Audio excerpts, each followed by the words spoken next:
Good afternoon, everyone. This is video number 2 on my recovery program. So as I said, it's not directed at anyone or any specific project or recovery program. What we're doing is we're going to be all inclusive and incorporate all the recovery aspects into one. So what I'm going to start off with is with AA, just because that is the biggest known project of recovery, which has been in place since Bill wrote the book many moons ago. It's the first place the doctors or the courts will send anybody having alcohol issues or offences, and it's anyone that's got any alcohol disorder. Someone will go, don't you go to AA? So what I want to do is, just got it dirty now, is my little big book.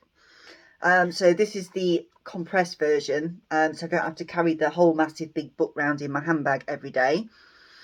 And it has all the information in there of where Bill came from, where AA came from, how and why it works, and all the stories of in the back. It's got, I've got lots of bookmarks and stuff in here, meeting in a pocket.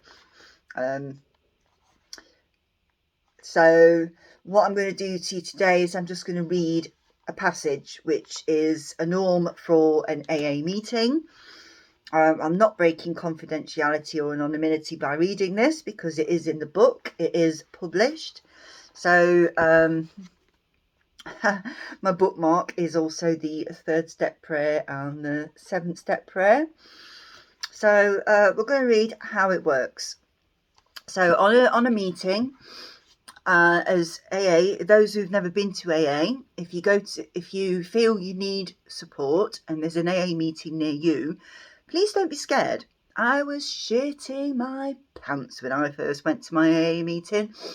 Didn't know what to expect. Again, like I said on the last video, everyone's perception of an alcoholic, we're not going to use those terms on this video. We're going to use alcohol usage disorder or drug use disorder, because an alcoholic just has this stigma attached and it doesn't necessarily have those implications as such. So someone who's got an alcohol usage disorder might only binge on a Saturday night, but might drink 20 pints of beer, get blackout drunk, fall asleep, get run over by a taxi, classed as an alcoholic. Or might be your single mum who drinks her glass of wine every night, can't do without that glass of wine because she needs that to chill out with the kids, but would never in a million years think of going one night without that glass of wine. That's also alcohol usage disorder. So we're using alcohol for a reason. So, and then once that becomes a reason and once that becomes a habit, this is when it becomes an addiction. So anyway, what I'm going to do today is start off with AA. It's not all going to be AA. We're going to do different meetings and different things on my videos. But I'm going to read how it's called, how it works with AA. So with AA, you have your meeting, you all sit around a table, greet each other, be very friendly, talk about each other's day, and then you have a share, but then you also have a reading, and this is usually it. So here we go. Right, I've got my glasses on now. So, rarely have we seen a person fail who has thoroughly followed our path. Those who do not recover are people who cannot or will not completely give themselves to this simple program. Usually men and women who are constitutionally incapable of being honest with themselves. I'll talk about this after. There are such unfortunates. They are not at fault. They seem to have been born that way. They are naturally incapable of grasping and developing a manner of living which demands rigorous honesty. Their chances are less than average. There are those too who suffer from grave emotional and mental disorders, but many of them do recover if they have the capacity to be honest. Our stories disclose in a general way what we used to be like, what happened, and what we are like now. If you have decided what you want to have, what we have, and are willing to go to any length to get it, then you are ready to take certain steps. 12-step program. At some of those we balked. We thought we could find an easier, softer way, but we could not. With all the earnestness at our command, we beg of you to be fearless and thorough from the very start. Some of us have tried to hold on to our old ideas, and the result was nil until we let go. Absolutely.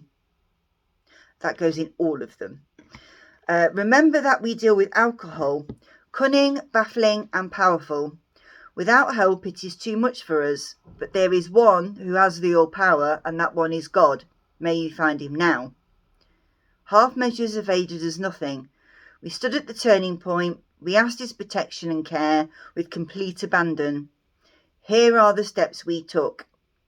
And this is what is suggested in the programme of recovery. So this is where the steps come in. So I'm going to read the steps. Okay. We admitted we were powerless over alcohol, that our lives had become unmanageable. So alcohol's took over our lives. Came to believe that a power greater than ourselves could restore us to sanity. Made a decision to turn our will and lives over to God. And then this is where the steps come in. So I won't read all the steps. Many of us exclaimed, what an order. I can't go through with it. Do not be discouraged. No one among us has been able to maintain anything like perfect adherence to these principles. We are not saints. The point is, we are willing to grow along spiritual lines. The principles we have set down and guides to progress. We claim spiritual progress rather than spiritual perfection. Our description of the alcoholic, the chapter 2, the agnostic, and our personal adventures before and after make clear these pertinent ideas. We are alcoholic and we could not manage our own lives. No human power could have relieved our alcoholism, and that God would if he was sought. So, even though AA says it's not a religion and it's not a God thing, this is what puts people off. I didn't mind going. I don't disbelieve in God. My God is not a big dude with his big beard sat in the clouds looking down on us going, you didn't help that person today, so tomorrow you're going to be constipated because you need suffering. That's not how I view God. In my opinion of God is a spiritual, well, it's bigger than ourselves, it's bigger than our planet, it's bigger than the universe. If we go into my stuff, we're going to get mind fucked, honestly, because I look at an anthill and then I look at how things get bigger from that, but I look at us as a human body, how our immunity fights stuff. So we've got armies going on inside our body, so we're bigger than that. So then whatever's bigger than us, it's got to be absolutely bloody massive. It's got to be massive. So yeah, as far as the God thing's concerned, I think that's why AA puts a lot of people off. So even though they want to be spiritual, it's still, when you're feeling useless and you're at rock bottom and someone's asking you to pray to a doorknob, it's not giving you empowerment, it's not giving you choice, it's not giving you a choice to make yourself better. It's putting yourself powerless at this person's feet or this doorknob's feet or this light bulb's feet. It's unless you're actually religious, it's not giving you empowerment, it's not giving you a way forward, it's just making you feel worse. So I love it, and you know, I've still got my little big book. Goes with, well, you can tell it's dirty as hell, it goes with me everywhere. So I still do read passages out of it, and I still have taken a lot from AA. I've got a lot of AA friends, and I would never turn around to them and disagree with their way of recovery at all whatsoever, because they've done it their way. It didn't work for me, and I think it's partly the religion thing, and partly there were certain things within certain meetings I didn't agree with, which I'm not friends with people out of those meetings that I didn't agree with, actually, funnily enough. But some people become very objective about their way and they don't accept anyone else, and it creates a kind of bullying situation, which is what I found. Not with my group. My Beeston group were fantastic. And I'm glad I'm still in touch with a lot of my Beeston group. So even though it's AA and I'm not religious in that respect, I'm still glad I'm in touch with them. They're in recovery. They've got 25 years under their belt. They're doing absolutely fantastic. So it works, and it works, and it works for some. For us others, it doesn't. So what I want to do on my next video is talk about another method that I've come across since I've been into my recovery. Because when you are in that hole and you're trying to reach out and the only option you've got is AA, and you feel, and your tentacles all come back in, and then you stay in that hole, some people need another avenue, even if it's just sticking one tentacle out to just say, I need help here, can you help me? Just sticking that one tentacle out. So rather than having, AA is the only option, you go, what we need is to have other options so you can venture out, start to explore, start to get better.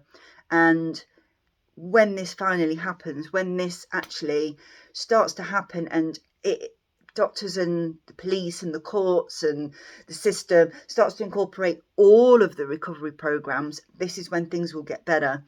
It's because I have been in and out of AA now since 2014, so 6 years, and 2 months ago was the first time I'd ever heard of TSM.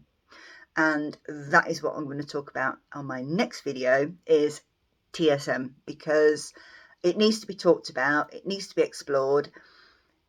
It does, again, it's one of those things that doesn't work for everybody, but it needs to be explored. It needs to be an option for people who might benefit from it.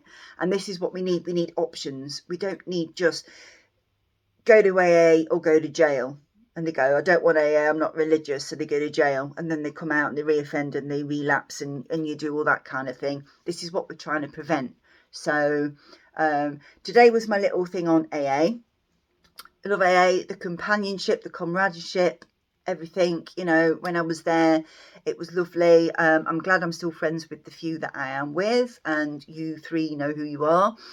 And I would never regret doing it. But I have now found other avenues, and I want to explore more, and I want to put out there more of what is there. So my next video is going to be on TSM. So if any of you have not got along with the AA method, this is a drug control method. So it sounds awful as well because you're taking drugs, but bear with and watch the next video. All right, I'll see you in the next one.